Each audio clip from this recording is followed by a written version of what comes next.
Craig Thompson, the Booze Hunter, with Impromptu Wine Review. Now, today, episode 27, and I mention the fact it's episode 27 because today's wine's actually a bit of a comparison back to episode 25, which was the 2014 Denis Pommier Chablis AC. And I'll pop a link to that particular video in the notes. And it would have been cool to look at these two wines on the table. Not that we have a table here, but, you know, on the table, side by side. However, thankfully, I was born human and I drink wine and I have a memory. And that is how the comparison will be done. Maybe next time on the side by side, though. Today's wine, once again, 2014. Once again, Denis Pommier. But this time the Chablis Premier Cru Beauroy, or as an Australian you might be tempted, given the spelling, to pronounce this Beauroy. Get a bit Beauroying to you, mate. But 2014 Denis Pommier Chablis Premier Cru Beauroy. This is being a Premier Cru wine. This is Duck's Nuts Chablis. So we're expecting a step up both in terms of quality and price point. And whilst both of the Denis Pommier wines we've tasted are both quite affordable, in my opinion, it is a step up in price. Let's have a look at the quality.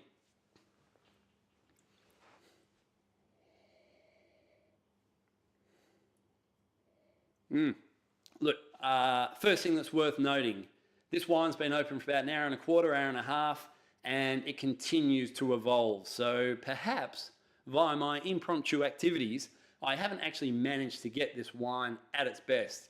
However, that will be reflected in my written notes that accompany this video. But on with the show. First thing to note, I think, is just the additional power, the additional fruit weight to this wine. And look, it's on the nose, it's a style of Chardonnay that'll probably be more familiar to people who are used to drinking Chardonnay from Australia and New Zealand and South Africa, places like that. A bit more familiar in style than the Chablis AC that we tasted prior. And in terms of those fruits, I'm getting some peach and some ripe nectarine. But look, as I'm talking about extra fruit weight and extra power, this wine still does the dance like a good Chablis will. It's got the weight, it's got some power, but it's light at the same time. It's both dark and light. It's a yogic wine in that sense. It's got both yin and yang. On top of that fruit, there's some solids, funky solids action, which we've spoken about before. And there's a honey character, which I often associate with indigenous yeast, whereby the juice, instead of being seeded with a particular yeast to convert the sugars into alcohol, it's just allowed to get going by itself by the yeast that are already present in the winery. And that character is present. Good. Let's have a taste, eh?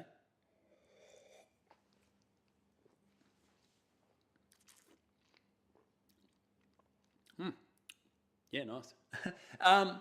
In the mouth, look, still the extra fruit power is present. Some beautiful texture. The only thing I'd say for me is the acid's probably a little bracing on the back palate. I mean, if you were to eat this with buttery or fatty dishes, it's certainly going to cut straight through that. For me personally, probably finding it a little too acidic, but look, a great wine, and I'm going to give this particular wine an I love wine out of 5. Otherwise, peace, stay awesome, the Booze Hunter. Rock on.